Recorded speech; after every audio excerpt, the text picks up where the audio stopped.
integrate definition, integrate in a sentence, integrate pronunciation, integrate meaning. Welcome to another research paper word. American pronunciation of integrate. Integrate. In-te-grate. Integrate. Integrate as a verb means to combine one thing with another, or to combine into equal participation, or to combine two or more things in order to become more effective. Common usages in academic writing: to integrate the pieces, to integrate it with, to integrate X into Y.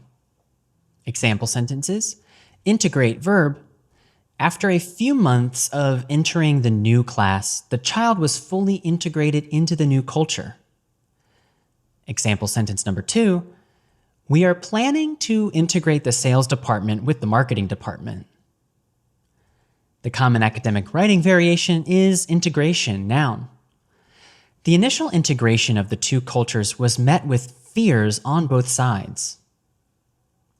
Please write a sentence using integrate in the comments section. I will read it and reply. Now you know the pronunciation of integrate, the meaning of integrate, and integrate example sentences. I'll see you in the next research paper word video.